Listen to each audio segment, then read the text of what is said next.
الحمدللہ وحدہ والصلاة والسلام علی من لا نبی بعدہ اما بعد فاعوذ باللہ من الشیطان الرجیم بسم اللہ الرحمن الرحیم شہر رمضان الذی انزل فیہ القرآن عن سلمان رضی اللہ عنہ قال خطبنا رسول اللہ صلی اللہ علیہ وسلم فی آخر یوم من شعبان فقال ایہا الناس قد اظلکم شہر عظیم شہر مبارک شہر فیہ لیلۃ خیر من الف شہر جعل اللہ صیامہ فریضۃ وقیام لیلہ تطوعا من تقرب فیہ بخصلۃ من الخیر کان کمن ادی فریضۃ فیما سواہ ومن ادی فیہ فریضۃ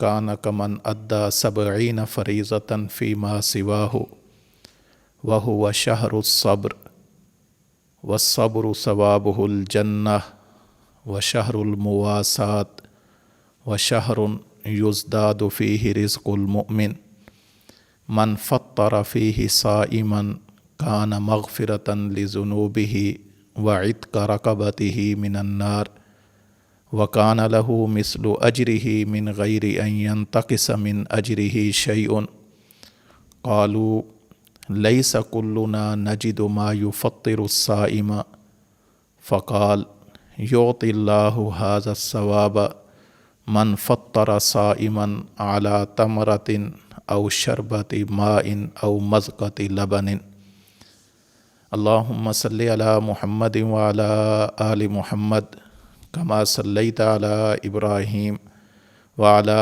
آل ابراہیم انک حمید مجید اللہم بارک علی محمد وعلی آل محمد کما بارکت علی ابراہیم وعلی آل ابراہیم انک حمید مجید۔ اللہ رب العزت نے سال کے 12 مہینے بنائے ہیں، ان 12 مہینوں میں رمضان المبارک کی فضیلت سب سے زیادہ ہے۔ اللہ کے رسول صلی اللہ علیہ وسلم نے اپنے عمل سے بھی اور اپنے فرمان سے بھی رمضان المبارک کے فضائل کو امت کے سامنے پیش فرمایا ہے۔ آپ صلی اللہ علیہ وسلم کی ایک طویل اور تفصیلی حدیث میں نے آپ کے سامنے تلاوت کی ہے۔ اس حدیث مبارک میں رمضان المبارک کے حوالے سے چند باتیں آپ کی خدمت میں عرض کرنی ہیں۔ اس حدیث مبارک میں رمضان المبارک کو عظمت والا مہینہ، برکت والا مہینہ، لیلۃ القدر والا مہینہ، فرض روزے والا مہینہ، کثرت ثواب والا مہینہ، صبر والا مہینہ، غمخواری والا مہینہ، رزق میں اضافے کا مہینہ، رحمت، مغفرت اور بخشش کا مہینہ، نرمی والا مہینہ، کلمہ طیبہ اور استغفار کی کثرت والا مہینہ، طلب جنت اور جہنم سے پناہ مانگنے کا مہینہ اور روزہ دار کے اکرام کا مہینہ قرار دیا گیا ہے۔ اس حدیث مبارک میں اس مہینے کے حوالے سے تقریباً 14 باتیں بیان کی گئی ہیں۔ میں انشاءاللہ العزیز مختصر وقت میں ہر ایک کی مختصر سی تشریح ذکر کرتا ہوں۔ سب سے پہلے اللہ کے رسول صلی اللہ علیہ وسلم نے صحابہ کرام رضوان اللہ تعالی علیہم اجمعین کو شعبان کی آخری تاریخوں میں جمع فرمایا اور انہیں احساس دلایا کہ تمہارے اوپر ایک ایسا مہینہ آنے والا ہے، تمہارے پاس ایک ایسا مہینہ آنے والا ہے جو عظمتوں والا ہے، برکتوں والا ہے، اس میں ثواب بڑھا دیا جاتا ہے، رزق بڑھا دیا جاتا ہے، یہ غمخواری والا مہینہ ہے، اس میں یہ کام کرنے ہیں۔ نمبر 1، اللہ کے رسول صلی اللہ علیہ وسلم نے فرمایا شہر عظیم، یہ عظمتوں والا مہینہ ہے۔ مہینے اور بھی ہیں لیکن رمضان المبارک کے مہینے کی اپنی ہی الگ فضیلت ہے۔ باقی مہینوں میں وہ عبادات نہیں ہوتی جو رمضان المبارک میں ہوتی ہیں، اس لیے چونکہ اس میں عبادات زیادہ ہوتی ہیں، عبادات کی زیادتی کی وجہ سے، عبادات کی کثرت کی وجہ سے اس مہینے کی عظمت میں بھی اضافہ ہوا ہے۔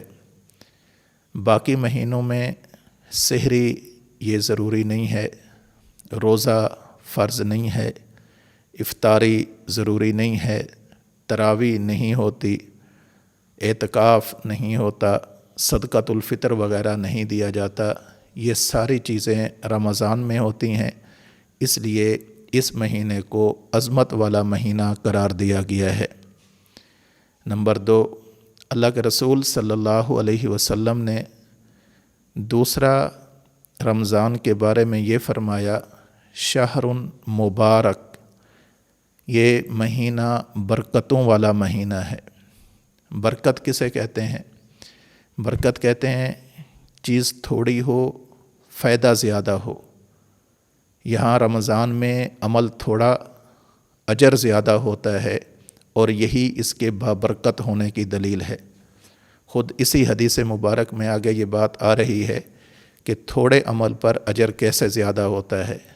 تو جب عمل تھوڑا اور اجر زیادہ ہو اسے برکت کہتے ہیں، اور آگے انشاءاللہ حدیث ہی میں یہ بات آ رہی ہے کہ تھوڑے عمل پر زیادہ اجر اللہ رب العزت عطا فرماتے ہیں۔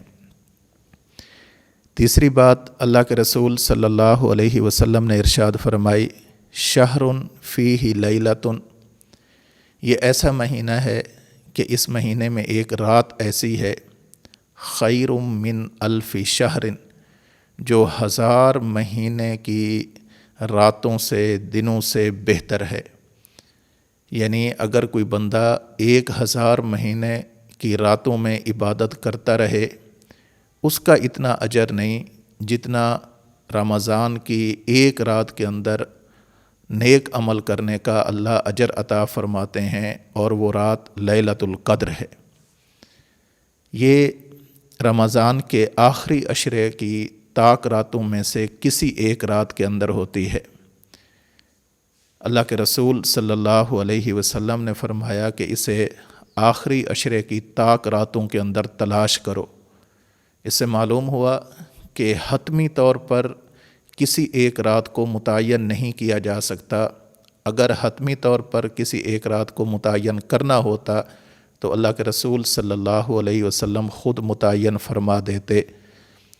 تو لہٰذا اللہ کے رسول صلی اللہ علیہ وسلم کے فرمان کی روشنی میں یہ آخری عشرے کی طاق راتوں میں سے کوئی ایک رات ہو سکتی ہے۔ وہ کون سی ہے یہ بتلایا نہیں گیا، اس لیے آخری عشرے کی طاق راتوں میں کثرت سے عبادت کرنے کا حکم دیا گیا ہے، اور یہ حکم دیا گیا ہے کہ ان راتوں میں اس رات کو بھی تلاش کرو جسے شریعت لیلۃ القدر کہتی ہے۔ اس کے بعد اللہ کے رسول صلی اللہ علیہ وسلم نے ارشاد فرمایا جعل اللہ صیامہ فریضۃ، اللہ رب العزت نے رمضان کے دنوں میں روزوں کو فرض قرار دیا ہے۔ یہاں یہ بات اچھی طرح سمجھیں، روزہ فرض ہے۔ جو بندہ عاقل ہو، بالغ ہو، مسلمان ہو اور شرعی طور پر معذور نہ ہو، ایسے بندے پر روزہ رکھنا فرض ہے۔ اللہ تعالی ہم سب کو احکام شریعت پر عمل کی توفیق نصیب فرمائے۔ بعض لوگ صرف سستی کی وجہ سے، صرف صبح جلدی اٹھنے کی وجہ سے روزہ جیسی نیک عبادت کو چھوڑ دیتے ہیں۔ یہ درست عمل نہیں ہے۔ جس طرح نماز چھوڑنے کا گناہ ہے، فرض چھوڑنے کا گناہ ہے، اسی طرح روزہ یہ بھی فرض ہے، اس کو چھوڑنا بھی ویسے گناہ ہے۔ جیسے نماز چھوڑ کر اگر کوئی بندہ بعد میں اس کی تلافی کرنا چاہتا ہے تو اس کی صورت یہ ہے کہ اس نماز کو قضا کے طور پر پڑھے۔ اسی طرح اگر کسی بندے نے روزہ چھوڑ دیا تو اس کے ذمے میں بھی یہ فرض اس وقت تک باقی رہتا ہے جب تک وہ روزہ ادا نہ کر لے۔ تو اللہ رب العزت نے اس میں روزے کو فرض فرمایا، اور عجیب بات یہ ہے اللہ تعالیٰ فرماتے ہیں باقی اعمال کی جزا میری طرف سے ملے گی، ملائکہ دیں گے، لیکن روزہ ایسا عمل ہے کہ اس کی جزا میں خود دوں گا۔ اور بعض روایات میں آتا ہے اللہ رب العزت فرماتے ہیں وَأَنَا أُجْزَى بِهِ، میں خود اس کی جزا ہوں، یعنی میری رضا کا مل جانا ہی اس روزے کی جزا ہے۔ اس کے بعد اللہ کے رسول صلی اللہ علیہ وسلم نے ارشاد فرمایا وَقِيَامَ لَيْلِهِ تَطَوُّعًا، اس کے راتوں کے اندر اللہ رب العزت نے تمہارے لیے قیام کو یعنی عبادت کو، مراد تراویح ہے، اس کو تمہارے لیے سنت قرار دیا، نفل قرار دیا۔ نفل اصل میں کہتے ہیں جو فرض سے زائد چیز ہو، تو یہ تراویح سنت مؤکدہ علی الکفایہ ہے۔ اللہ کے نبی صلی اللہ علیہ وسلم نے ارشاد فرمایا کہ اللہ رب العزت نے تمہارے لیے تراویح بھی مقرر کی ہے۔ یہ انشاءاللہ تفصیل سے بات آ جائے گی کہ تراویح کتنی رکعت پڑھنی ہے۔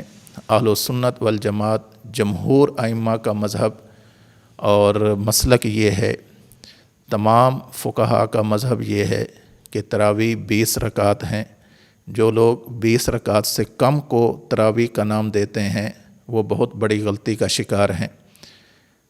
جمہور محققین، صحابہ کرام، خلفائے راشدین، عشرہ مبشرہ، اس کے بعد تابعین، مفسرین، محدثین، فقہاء، مجتہدین، امت کے اولیاء، سب کا متفقہ نظریہ موقف یہی ہے کہ تراویح کی 20 رکعتیں ہیں۔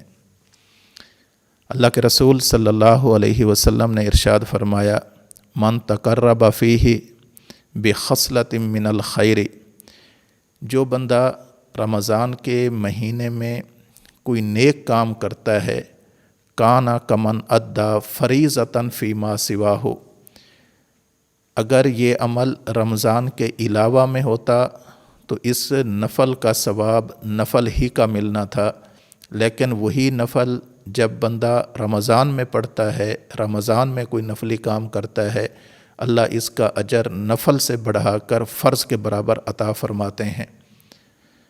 اللہ کے رسول صلی اللہ علیہ وسلم ارشاد فرماتے ہیں وَمَنْ أَدَّى فِيهِ فَرِيضَةً كَانَ كَمَنْ أَدَّى 70 فَرِيضَةً فِيمَا سِوَاهُ، اگر کوئی بندہ رمضان کے علاوہ ایک فرض پڑھتا تو اسے ایک فرض کا ثواب ملتا، لیکن رمضان اللہ کی ایسی نعمت ہے، اللہ کی طرف سے ملنے والا وہ عطیہ ہے، اللہ کی طرف سے ملنے والا وہ انعام ہے کہ اس مہینے میں اگر کسی نے ایک فرض کو ادا کیا وہ ایسے ہے جیسے اس نے 70 فرضوں کا ثواب حاصل کر لیا ہو۔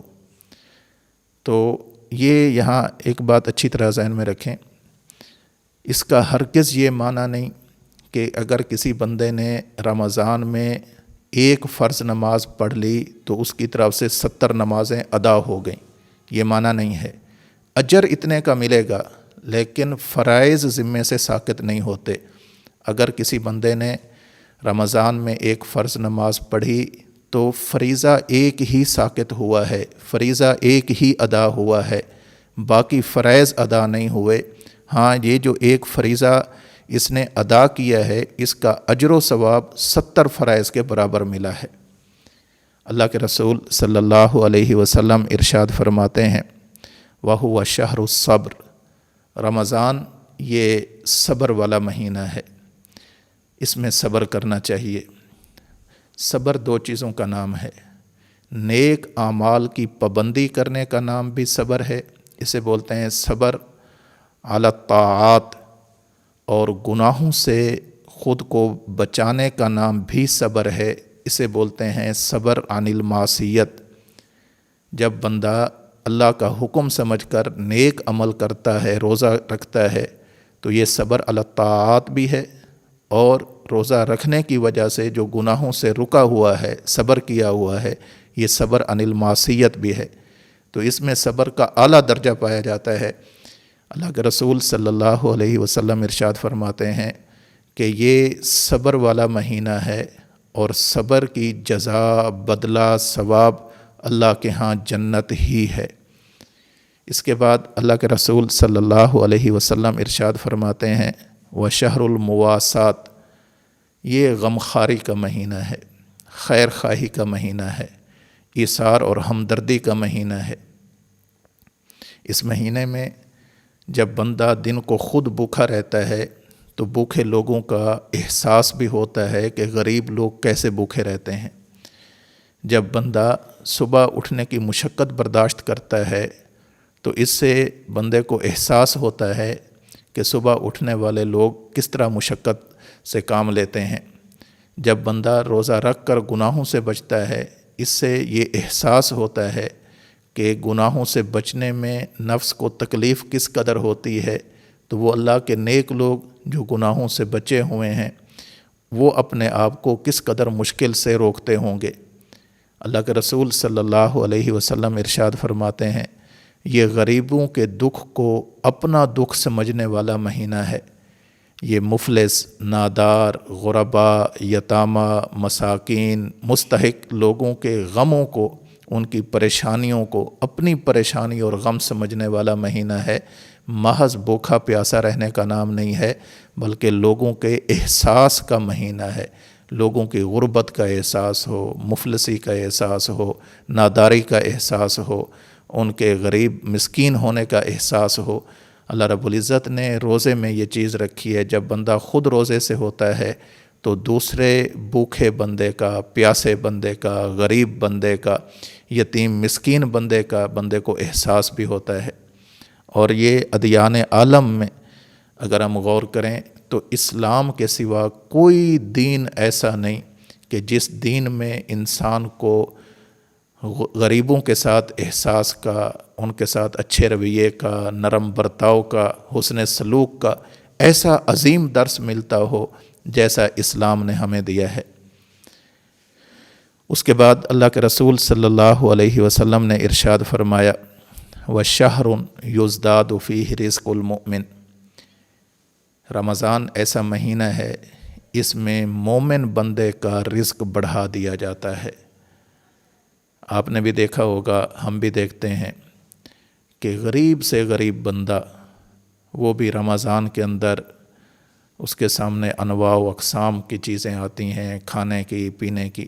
یہاں ایک بات تو یہ ہے کہ رزق سے مراد کھانے پینے کی چیزیں لے جائیں، دوسرا رزق سے مراد ثواب بھی ہو سکتا ہے کہ اس میں مومن کا رزق بڑھا دیا جاتا ہے، یعنی مومن کے ثواب کو بڑھا دیا جاتا ہے۔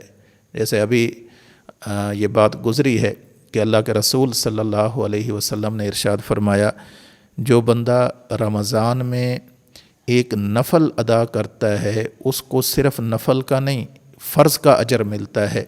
جو ایک فرض ادا کرتا ہے اس کو صرف ایک فرض کا نہیں بلکہ 70 فرائض کا ثواب ملتا ہے۔ تو یزداد فیہ رزق المؤمن میں جیسے کھانے پینے کی اشیاء شامل ہیں، اسی طرح یہ اجر و ثواب بھی شامل ہے۔ اس کے بعد اللہ کے رسول صلی اللہ علیہ وسلم نے ارشاد فرمایا کہ اس کے 3 حصے ہیں۔ پہلا حصہ ہے کہ جو رحمت کا عشرہ ہے، دوسرا عشرہ مغفرت کا ہے، اور تیسرا عشرہ یہ بخشش کا ہے۔ رحمت کا معنی کہ اللہ رب العزت اپنی نگاہ رحمت سے روزہ دار بندے کو دیکھتے ہیں، میری خاطر میرے حکم کو پورا کرنے کے لیے صبح سویرے اٹھ گیا ہے، سحری کر رہا ہے، نماز کی تیاری کر رہا ہے، مسجد جا رہا ہے، نماز کا اہتمام کر رہا ہے، تلاوت کر رہا ہے، دن بھر کھانے پینے اور جائز جنسی خواہشات سے رکا ہوا ہے، یہ صرف مجھے خوش کرنے کے لیے ایسا کر رہا ہے۔ اور اللہ تو غفور الرحیم ذات ہے، جب اپنے بندے کو دیکھتی ہے کہ مجھے خوش کرنے کے لیے ایسا کر رہا ہے تو اللہ کی ذات خوش ہو بھی جاتی ہے۔ یہ اللہ کی رحمت کو طلب کرنے کے لیے روزہ رکھ رہا ہے، اللہ کی رحمت اس کی طرف متوجہ بھی ہو جاتی ہے۔ پہلے 10 دنوں میں اللہ کی رحمت کا سمندر یوں ٹھاٹھے مار رہا ہوتا ہے۔ اللہ ہمیں ان باتوں کو سمجھنے کی اور ان پر عمل کی بھی توفیق نصیب فرمائے۔ پھر پہلا عشرہ جب گزر جاتا ہے، دوسرا عشرہ آتا ہے، روزے کیوں رکھ رہے ہو؟ اللہ اپنے گناہوں سے معافی چاہتے ہیں۔ اللہ دوسرے عشرے کے اندر گناہوں کی معافی کا اعلان فرماتے رہتے ہیں، اس روزے دار کی بھی بخشش کر دو، اس کے لیے بھی معافی کا اعلان کر دو، اس کی مغفرت کا اعلان کر دو۔ اور جب تیسرا عشرہ آتا ہے تو اللہ رب العزت ملائکہ کو حکم دیتے ہیں کہ ان کے نامہ اعمال سے گناہ مٹ چکے ہیں، اب ان کے لیے بخشش کا فیصلہ ہے، یعنی یہ جہنم سے آزاد ہو کر جنت کے اندر جائیں گے، جہنم سے بچ کر جنت کے اندر جائیں گے۔ میری بخشش اور عطا ان کے لیے یہ ہے کہ یہ اب جہنم والے نہیں رہے بلکہ جنت والے بن گئے ہیں۔ اس کے بعد اللہ کے رسول صلی اللہ علیہ وسلم نے ارشاد فرمایا، یہ ایسا مہینہ ہے کہ اس میں نرمی کرنی ہے۔ اگر گھر کا سربراہ ہے، گھر والوں پر نرمی سے کام لے، ان کو ایسی مشقت والے کام نہ بتائے جس کی وجہ سے روزے کے ساتھ وہ مشقت والے کام کرنا مشکل ہو جائیں۔ کوئی کسی ادارے کا سربراہ ہے، وہ اپنے ماتحت لوگوں سے بہت سخت کام نہ لے کہ جو روزہ رکھ کر سخت کام کرنا ان کے لیے مشکل ہو جائے۔ اللہ کے رسول صلی اللہ علیہ وسلم ارشاد فرماتے ہیں، یہ مہینہ ایسا ہے کہ اس میں نرمی سے کام لو، نرمی سے کام لوگے اللہ رب العزت تمہارے ساتھ بھی نرمی والا برتاؤ کریں گے۔ اس کے بعد اللہ کے رسول صلی اللہ علیہ وسلم نے ارشاد فرمایا، اس مہینے کے 2 وظیفے ہیں۔ عام طور پر لوگ پوچھتے ہیں جی رمضان کا وظیفہ کون سا ہے؟ ایک بات وہ ہے جو میں بتاؤں، کوئی دوسرا عالم بتائے، ایک بات وہ ہے جو خود اللہ کے رسول صلی اللہ علیہ وسلم ارشاد فرماتے ہیں۔ اللہ کے رسول صلی اللہ علیہ وسلم ارشاد فرماتے ہیں، یہ اس مہینے میں کلمہ طیبہ اور استغفار یہ کرنا ہے، لا الہ الا اللہ، لا الہ الا اللہ محمد الرسول اللہ، اس کلمہ طیبہ کی کثرت کرنی ہے۔ اور دوسرا استغفار کی کثرت کرنی ہے۔ استغفار کا مطلب ہوتا ہے اللہ سے اپنے گناہوں کی معافی مانگنا، اللہ مجھ سے گناہ ہو گئے ہیں، آپ معاف فرما دیں۔ یہ مفہوم ذہن میں رکھ کر اب یہ الفاظ کہنا، استغفر اللہ، اللہ میں اپنے گناہوں کی آپ سے معافی چاہتا ہوں، یہ مفہوم ذہن میں رکھ کر اللہ کے سامنے یہ کہنا، استغفر اللہ تعالی ربی من کل ذنب و اتوب الیہ، یا دوسرے جو استغفار کے حدیث مبارک میں الفاظ ملتے ہیں وہ پڑھ لینا۔ تو اس میں 2 وظیفے ہیں۔ نمبر 1 جو اللہ کے رسول صلی اللہ علیہ وسلم ارشاد فرماتے ہیں کہ کلمہ طیبہ کا استغفار کرو، کلمہ طیبہ لا الہ الا اللہ محمد الرسول اللہ۔ نمبر 2 استغفار کی کثرت کرو۔ اور دوسری 2 چیزیں اور بھی اللہ کے رسول صلی اللہ علیہ وسلم نے ذکر فرمائی ہیں، وہ کیا ہیں کہ اس مہینے میں اللہ سے جنت کو طلب کرو، جنت مانگو، اللہ ہمیں جنت عطا فرما، اللہ ہمیں جنت عطا فرما، اللہ ہمیں جنت عطا فرما، جنت مانگو، کیونکہ جنت اللہ کے انعام کی جگہ ہے، اللہ کے دیدار کی جگہ ہے، اللہ کی رضا کی جگہ ہے۔ نبی کریم صلی اللہ علیہ وسلم دیگر انبیاء کے پڑوس کی جگہ ہے، اللہ کی رضا کی علامت ہے، اللہ کے انعامات کی جگہ ہے۔ یہ جنت مانگو، اللہ کی رحمت متوجہ ہو چکی ہے، اللہ تمہارے گناہوں کی مغفرت بھی فرما رہے ہیں، بخشش کے فیصلے بھی فرما رہے ہیں۔ تو اللہ کی رحمت پورے جوش و خروش میں ہے، اللہ کی رحمت کا سمندر یوں ٹھاٹھے مار رہا ہے۔ اس اللہ کی رحمت جب متوجہ ہو چکی ہے تو اب اللہ کی رحمت سے اللہ کی جنت مانگ لو، اور اللہ سے جنت مانگتے ہوئے اللہ کی جہنم سے پناہ مانگو۔ اللہ ہمارے اعمال اس قابل تو نہیں کہ ہم جنت مانگیں، لیکن تیرے حبیب نے فرمایا ہے کہ جنت مانگو، ہم مانگ رہے ہیں۔ اللہ ہمارے اعمال تو اس قابل ہیں کہ جس کی وجہ سے ہم جہنم کے مستحق ہیں، لیکن تیرے حبیب نے فرمایا ہے کہ جہنم سے پناہ مانگو۔ اللہ ہم جہنم سے پناہ مانگتے ہیں، ہمیں جہنم سے پناہ عطا فرما۔ اللہ جنت بھی عطا فرما دیتے ہیں، جہنم سے پناہ بھی عطا فرما دیتے ہیں۔ اور اس میں 14ویں بات یہ اللہ کے رسول صلی اللہ علیہ وسلم نے ذکر فرمائی کہ روزے دار کا اکرام کرو۔ ایک بندہ روزے دار ہے، اس کا روزہ افطار کرا دو۔ روزے دار کا روزہ افطار کرانا اللہ کے ہاں اتنا بڑا اجر ہے، جیسے اس روزہ دار کو اللہ ثواب عطا فرماتے ہیں، روزہ افطار کرانے والے کو بھی اللہ اتنا ہی اجر عطا فرماتے ہیں۔ لیکن یہاں بھی ایک مسئلہ ذہن میں رکھیں، اگر کوئی شخص خود روزے دار ہے، دوسرے روزہ دار کو روزہ افطار کرا رہا ہے، اس کے لیے اللہ اس کو اتنا ہی اجر عطا فرمائیں گے جتنا روزے دار کو عطا فرمایا ہے۔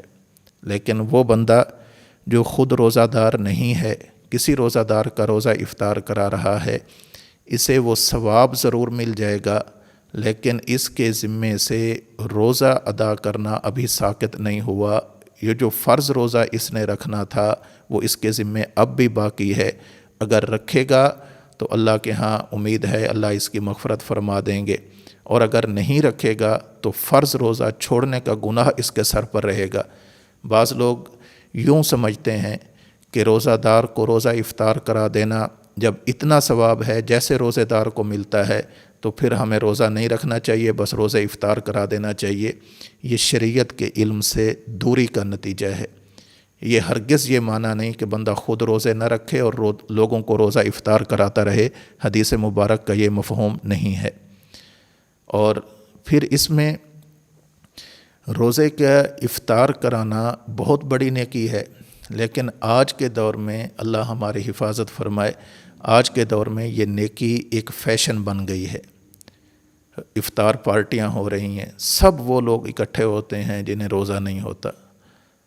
پھر افطار پارٹی ہو رہی ہے، مہنگے مہنگے ہوٹلوں میں ہو رہی ہے، اس میں بھی ان لوگوں کو بلایا جا رہا ہے جو روزہ دار نہیں ہیں، خود صاحب ثروت ہیں، مالدار ہیں، صرف یاری دوستی اور سیاسی چکر بازی کی وجہ سے۔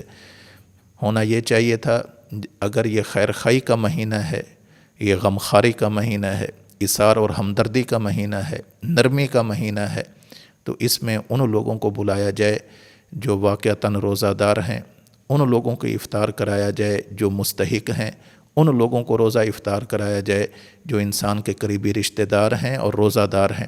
اس لیے ہمیں ان باتوں کا خیال رکھنا چاہیے۔ اور پھر ہمارے ہاں یہ مصیبت بھی آج کل نظر آ رہی ہے، افطار پارٹی کے نام پر مہنگے مہنگے ہوٹلوں میں افطار پارٹی ہو جائے گی، بعد میں مغرب کی نماز چھوڑ دی جائے گی، تراویح چھوڑ دی جائے گی، عشاء کی فرض نمازیں چھوڑ دی جائیں گی، وطر چھوڑ دیے جائیں گے، بس وہ کھانے پینے کا نام ہی روزہ رکھا ہوا ہے۔ حالانکہ یہ کھانے پینے کا نام نہیں ہے، یہ کھانے پینے کا نام نہیں ہے کہ بندہ افطاری کرا دے، بلکہ روزہ یہ ہے، افطاری یہ ہے کہ روزہ دار کو افطاری میں کوئی چیز دے دو جس سے وہ روزہ افطار کر لے۔ وہ چیز آپ کی حیثیت کے مطابق ہے۔ اگر آپ کھجور دے سکتے ہیں کھجور دے دیں، کھانا دے سکتے ہیں کھانا دے دیں، شربت دے سکتے ہیں شربت دے دیں، پینے کی کوئی چیز دے سکتے ہیں وہ دے دیں، دودھ دے سکتے ہیں وہ دے دیں، جو چیز بھی آپ دینے کی حیثیت رکھتے ہیں وہی چیز دیں۔ کسی سے قرض لے کر افطار پارٹیاں نہ کی جائیں، اور جو روزہ خور لوگ ہیں ان لوگوں کو افطار پارٹیوں میں بلا کر روزے جیسی اہم عبادت کا مذاق نہ اڑایا جائے۔ دعا کریں اللہ رب العزت ہمیں ان تمام باتوں پر عمل کرنے کی توفیق نصیب فرمائے۔ وآخر دعوانا ان الحمد للہ رب العالمین۔